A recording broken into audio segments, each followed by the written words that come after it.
Hi guys, so I want to make a video talking about how we should not rely purely on intelligence to succeed in life, and I will show why.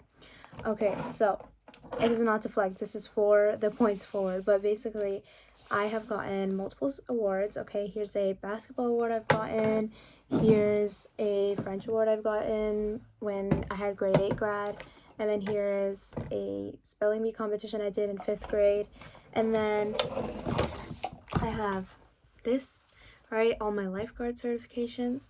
And then I also have like paintings I do in my free time, like these. So clearly, I do a lot of things. I'm referred to as very like talented and exceptional in a lot of ways. However, I've recently gotten fired from a job of mine last month. Within 3 weeks, my first ever job. I got just kicked out within 3 weeks because they didn't tell the reason why, but I think it's because I wasn't fast enough and I was just making too many mistakes. So they just told me that I'm not a great fit. And also for the lifeguard certifications that I showed earlier, I actually did not end up getting a job yet in that field.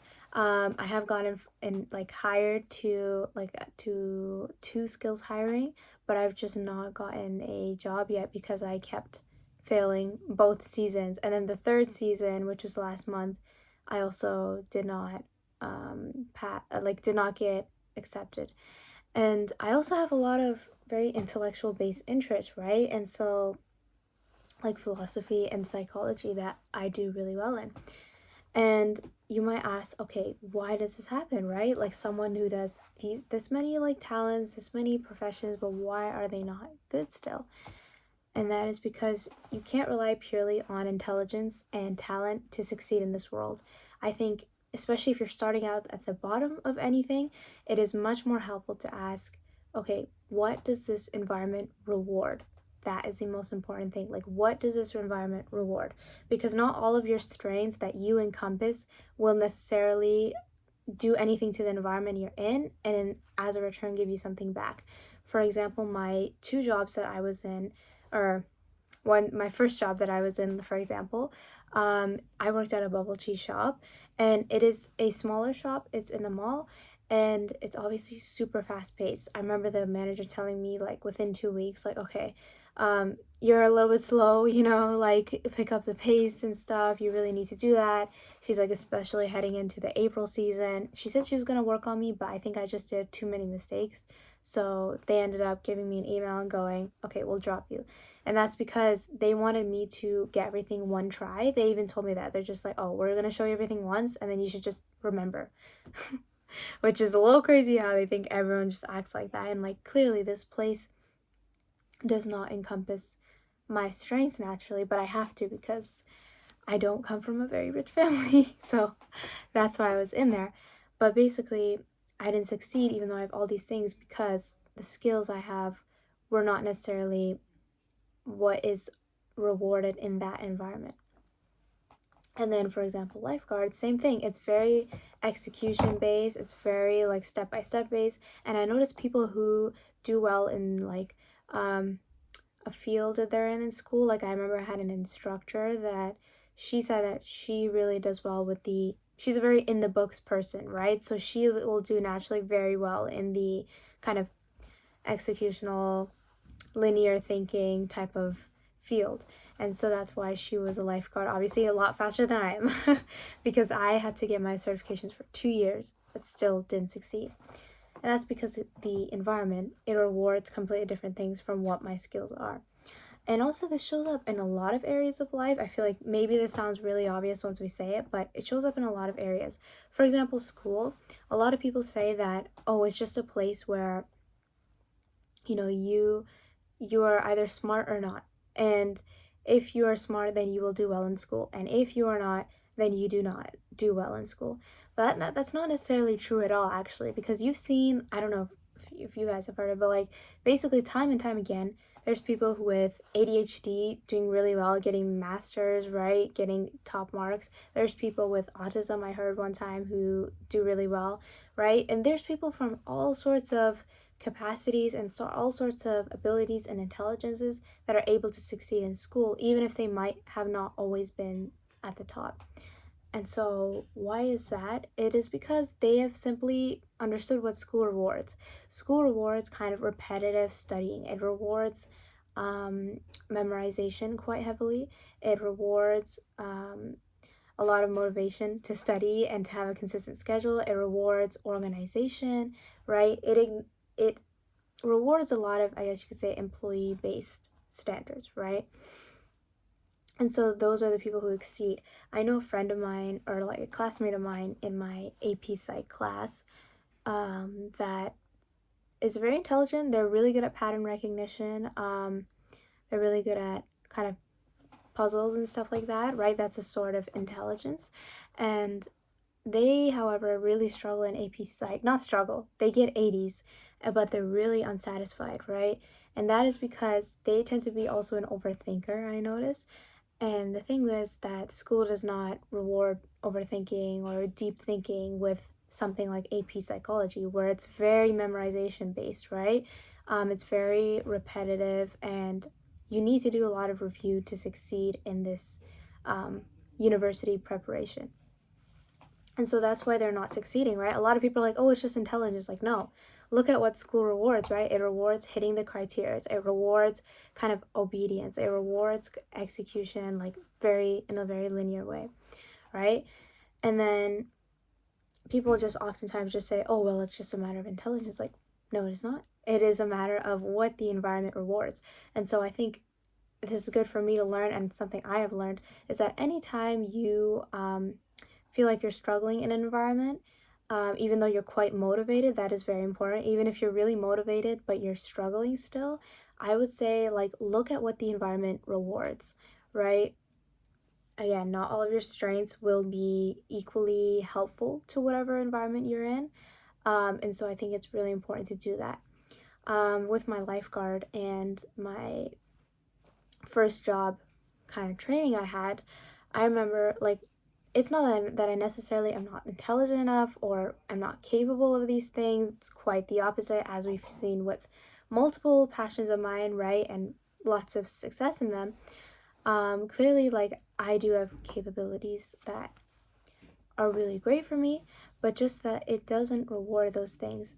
And so it's just a matter of skill execution, okay? Because these things are not going to come as naturally to me. I'm actually like more of an creative person. I thrive in more creative environments, hence why I'm doing content creation. And actually, in my philosophy class, I got like a 94 on the last test. It wasn't like the hardest thing in the world, and our teacher's really nice, but just clearly, like, I do remember these things better with very little studying. I actually only studied in class, so I got a 94 in philosophy, and then I have a graphic design kind of co-op course in the morning, and I just won like a bronze medal, was it? I'm pretty sure it's a bronze medal. Yes, I think this is a bronze medal. Yes, it's a bronze medal, so third place. Which shows, like, a lot of talent in those fields, right? So I have those kind of skills. But then the skills that lifeguard and my other job were looking for was way more like, okay, we tell you something and you have to execute, okay? That is kind of the thing that rewards it the most. And so I think that's very helpful to know, because it applies to a lot of other areas in life. Or if we take, for example, we look at business, right? It'll look at, in order to succeed in business, you have to get really good at identifying people's pain points and then knowing how to provide value to those people. That's how you succeed in business, for example. And then as an employee, you have to look at, it rewards more so how well you can follow instructions and how well you can add to the business, that, and based on the business's goals, how much can you add to it, which will depend based on business to business, okay? And so I think this is important for me to learn as well, because my friend, I remember I was struggling in my last lifeguard course, which I just finished last year in November.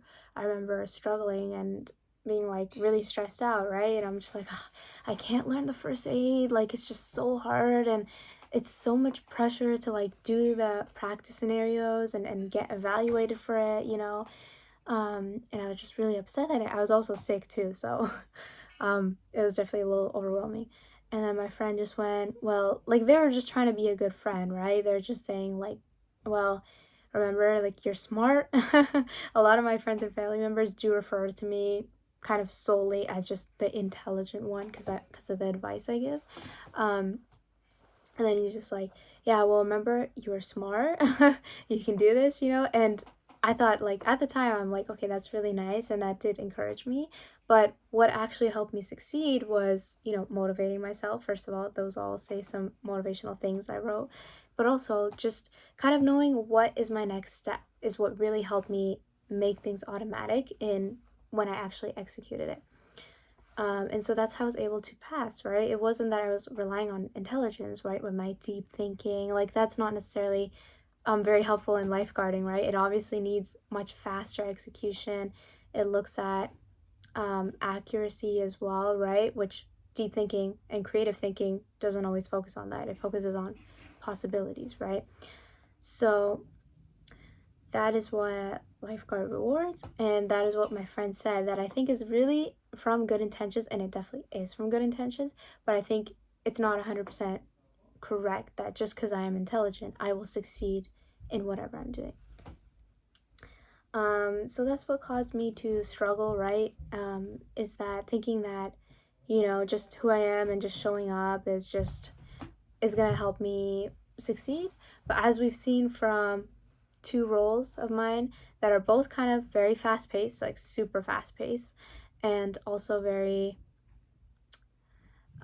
physically demanding, like you have to be physically super fast and not think much. As we've seen, those environments kind of really don't work for me. But with lifeguard, I'm still gonna try because I'm fully certified. I know my pain points now, I know my mistakes now.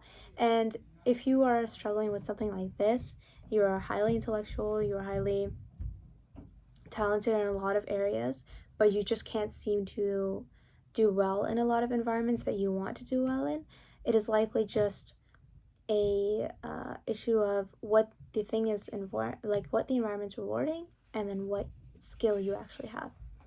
And remember, a skill can always be trained, right? This is just a matter of, okay, they have a certain skill they want you to master, and you just don't practice it yet. And so skills can be learned. So it's not like you're doomed forever, right? Skills can be learned. Any skill can be learned. But just it's important to be aware that pure intelligence and just using your brain for everything, right? It won't always help. You have to actually look at your environment and decide what is this reward. And yeah, so my deep thinking does help with content creation. I really love sharing my insights here. It helps with advice giving, but it definitely does not help with that kind of stuff. And so yeah, that's what I want to say in this video. I think I want to turn those two difficult experiences into something I can gain wisdom from. And so that's why I wanted to share, like, look at what the environment rewards. Like, look at whatever job you're in, look at what this business is trying to strive for. Like, what is their philosophy? What is their goals? What do they value the most as like to employers, right? Mine's was speed and fast thinking and linear thinking, and that's something that I have not developed yet because I am in a lot of very creative fields. That doesn't necessarily mean that just because you're in creative fields you can't execute here, but it's just that I have never practiced that skill because it's my first job, right? And so yeah, there's that. I just want to share that. And yeah, just look at what the environment rewards. So yeah, that's what I wanted to share, and I hope you found something interesting. And yeah, I'll see you guys in the next video. Bye bye.